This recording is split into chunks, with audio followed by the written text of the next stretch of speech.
Ada sesuatu dalam sepak bola dunia yang sudah membutuhkan evaluasi serius. Kita selalu berbicara tentang pengembangan pemain, pembangunan akademi, peningkatan kualitas stadion, pengembangan pelatih, dan peningkatan investasi.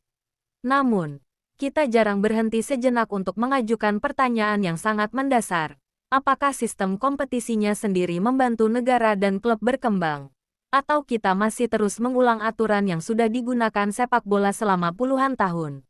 Dari sinilah muncul sebuah gagasan baru yang dapat menjadi awal dari diskusi global mengenai masa depan sepak bola, khususnya di negara-negara yang masih mencari jalan menuju persaingan di tingkat kontinental dan internasional. Gagasan ini dimulai dari Asia Tenggara, dari negara-negara seperti Indonesia, Malaysia, Brunei, Singapura, dan Timor Leste, serta dapat diperluas ke negara-negara lain di masa depan. Negara-negara tersebut memiliki basis suporter yang besar dan kecintaan yang nyata terhadap sepak bola, tetapi tidak semuanya memiliki sumber daya finansial atau sejarah sepak bola yang sama seperti negara-negara besar. Oleh karena itu, meniru sistem tradisional yang diterapkan di Eropa atau Amerika Selatan belum tentu selalu menjadi solusi terbaik. Kita perlu memikirkan sebuah sistem yang sesuai dengan kondisi negara-negara tersebut, memberikan klub waktu yang lebih panjang untuk membangun proyek mereka, menghargai keberanian, memberikan nilai lebih besar kepada pertandingan tandang, serta mendorong klub untuk berpartisipasi dalam kompetisi kontinental dan internasional, bukan menganggapnya sebagai beban tambahan. Gagasan yang diusulkan adalah membentuk divisi utama yang terdiri dari 20 tim. Setiap tim memainkan 38 pertandingan dalam satu musim, 19 pertandingan kandang dan 19 pertandingan tandang. Namun, perbedaan yang sebenarnya dimulai dari sistem poin. Dalam sistem tradisional yang dikenal secara global, sebuah tim mendapatkan 3 poin ketika menang, 1 poin ketika bermain imbang, dan tidak mendapatkan poin ketika kalah. Sedangkan dalam model baru ini, kami mengusulkan sistem 6 tingkat poin. Kemenangan tandang memberikan 6 poin. Kemenangan kandang memberikan 5 poin. Hasil imbang tandang memberikan 4 poin. Hasil imbang kandang memberikan 3 poin. Kekalahan tandang memberikan 2 poin. Kekalahan kandang memberikan 1 poin. Mengapa perubahan ini diperlukan? Karena kemenangan tandang tidak sama dengan kemenangan kandang. Ketika sebuah tim bermain di hadapan suporter lawan, mereka menghadapi tekanan yang lebih besar, lingkungan yang berbeda, perjalanan, dan mungkin kondisi cuaca yang berbeda pula. Oleh karena itu, harus ada penghargaan tambahan terhadap keberanian dan kemampuan meraih kemenangan di luar kandang. Dalam sistem ini, kemenangan tandang menjadi pencapaian paling bernilai yang dapat diraih sebuah tim dalam satu pertandingan. Namun, gagasan ini tidak berhenti pada sistem poin. Perbedaan terbesar adalah bahwa klub tidak hanya dinilai berdasarkan satu musim. Divisi utama berjalan dalam satu siklus yang berlangsung selama 4 musim. Selama 4 musim tersebut, klub mendapatkan kesempatan nyata untuk membangun proyek olahraga mereka. Alih-alih satu musim buruk langsung menyebabkan klub terdegradasi, klub mendapatkan waktu yang lebih panjang untuk mengembangkan tim, mengembangkan pemain muda, membangun akademi, meningkatkan manajemen, membentuk staf kepelatihan yang stabil, dan berkompetisi di turnamen kontinental. Pada akhir periode 4 musim tersebut, dimulailah tahap yang menentukan. Ada 20 tim di divisi utama. Setelah siklus 4 tahun berakhir, seluruh klub dievaluasi berdasarkan sistem yang telah ditetapkan. 10 klub terbaik mempertahankan tempat mereka di divisi utama. Sementara itu, 10 klub lainnya meninggalkan divisi utama dan turun ke divisi berikutnya. Dengan demikian, kompetisi menjadi sebuah proyek jangka panjang. Klub tidak hanya bermain untuk bertahan hingga akhir musim. Sejak awal, klub sudah mengetahui bahwa mereka memiliki 4 tahun untuk membangun perolehan poin dan meningkatkan level mereka. Disinilah muncul gagasan lain yang sangat penting. Kompetisi kontinental dan internasional. Dalam sepak bola modern, partisipasi di kompetisi luar negeri dapat menjadi pedang bermata dua. Klub yang berpartisipasi dalam kompetisi kontinental harus memainkan pertandingan tambahan, melakukan perjalanan, menghadapi tim-tim kuat, serta menghadapi tekanan fisik dan finansial yang besar. Dalam beberapa kasus, Keberhasilan di kompetisi internasional bahkan dapat menyebabkan hasil klub di liga domestik menjadi lebih buruk. Artinya, sebuah klub dapat merasa bahwa mereka justru dihukum di kompetisi domestik karena berusaha mewakili negaranya di luar negeri. Sistem yang diusulkan ingin mengubah filosofi tersebut. Kami ingin partisipasi internasional berubah menjadi nilai tambah. Karena itu, dibuatlah sesuatu yang dapat disebut sebagai poin tambahan.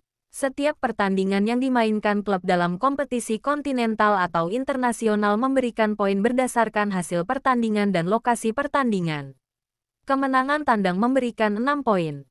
Kemenangan kandang memberikan 5 poin. Hasil imbang tandang memberikan 4 poin. Hasil imbang kandang memberikan 3 poin. Kekalahan tandang memberikan 2 poin. Kekalahan kandang memberikan 1 poin. Poin-poin ini tidak menjadi poin biasa yang langsung ditambahkan ke klasemen liga setiap pekan.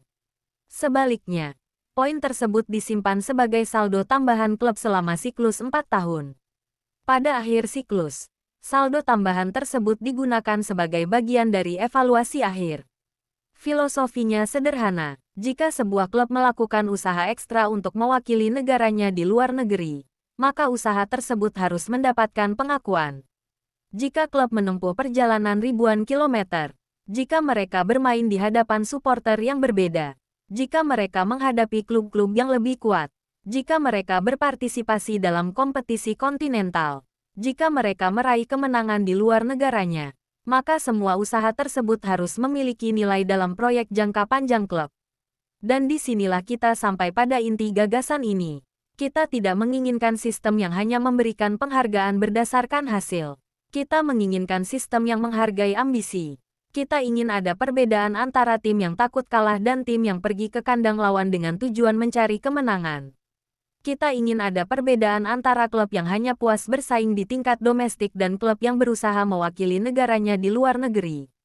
Dan kita ingin memberikan klub-klub di negara yang sepak bolanya masih berkembang kesempatan untuk membangun proyek nyata, daripada terus hidup di bawah tekanan degradasi setiap musim. Mari kita ambil Indonesia sebagai contoh. Indonesia memiliki basis supporter yang sangat besar dan kecintaan yang luar biasa terhadap sepak bola, tetapi masih membutuhkan pengembangan di seluruh ekosistem sepak bolanya. Hal yang sama dapat dipikirkan untuk Malaysia. Sedangkan Brunei adalah negara yang sangat kecil dari segi jumlah penduduk. Oleh karena itu, mereka membutuhkan model yang mempertimbangkan ukuran pasar dan sumber daya manusia yang tersedia. Singapura juga memiliki kondisi yang berbeda dan dapat berfokus pada infrastruktur, pendidikan, serta pengembangan pemain berbasis ilmu pengetahuan. Timor Leste dapat memperoleh manfaat dari sistem yang memberikan waktu untuk membangun fondasi sepak bola yang lebih stabil. Gagasan ini bukan berarti negara-negara tersebut harus menjadi salinan dari Eropa. Sebaliknya, gagasannya adalah bahwa setiap kawasan berhak mengembangkan model yang sesuai dengan kondisi mereka sendiri. Mengapa semua kompetisi sepak bola di dunia harus memiliki bentuk yang sama? Mengapa masa depan sepak bola harus terbatas pada meniru sistem yang sudah ada sejak lama? Mengapa Asia tidak dapat menghadirkan sebuah model baru? Dan mengapa Asia Tenggara tidak dapat menjadi laboratorium untuk menguji ide-ide baru dalam sepak bola? Ada satu poin penting lainnya. Sistem ini tidak mengklaim dirinya sempurna. Sebaliknya, tujuannya adalah membuka ruang untuk diskusi. Sistem tersebut harus diuji secara matematis sebelum diterapkan. Data dari musim-musim sebelumnya harus digunakan untuk mengetahui bagaimana klasemen akan berubah jika sistem poin baru diterapkan. Kita perlu mengetahui apakah kemenangan tandang benar-benar akan meningkat. Kita perlu mengetahui apakah permainan yang hanya bertujuan mencari hasil imbang akan berkurang. Kita perlu mengetahui apakah sebuah tim akan menjadi lebih berani ketika bermain di kandang lawan. Dan kita perlu mengetahui apakah poin tambahan tersebut benar-benar memberikan penghargaan yang adil kepada klub atau justru menciptakan keuntungan yang tidak adil bagi klub yang mengikuti lebih banyak kompetisi. Semua pertanyaan tersebut dapat diuji menggunakan data. Dan inilah bagian yang paling penting. Pengembangan sepak bola tidak boleh hanya didasarkan pada emosi. Supporter mencintai sepak bola. Para pelatih memiliki pengalaman. Dan para pemain memiliki ambisi. Namun, setiap sistem baru harus melalui proses pengujian, analisis, dan perbandingan. Kita dapat mengambil satu musim nyata dari sebuah liga, kemudian menghitung ulang seluruh hasilnya menggunakan sistem baru. Kita dapat membandingkan klasemen lama dengan klasemen baru. Kita dapat mengetahui tim mana yang mendapatkan keuntungan. Kita dapat mengetahui tim mana yang dirugikan. Kita dapat mengetahui jumlah kemenangan tandang. Kita dapat menganalisis jumlah hasil imbang. Kita dapat menganalisis jumlah gol. Kita dapat mempelajari perilaku tim ketika pertandingan berada dalam keadaan imbang. Setelah itu, sistem dapat disesuaikan sebelum benar-benar diterapkan. Dengan demikian, gagasan ini berubah dari sekadar opini menjadi sebuah proyek yang dapat diteliti dan diuji. Tujuan akhirnya bukan sekadar menciptakan liga yang berbeda.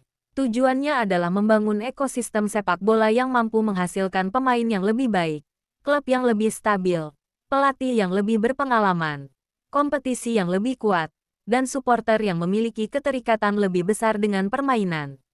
Eksperimen ini dapat dimulai di satu negara, kemudian dapat diterapkan di negara lain. Setelah itu, hasil dari berbagai eksperimen dapat dibandingkan.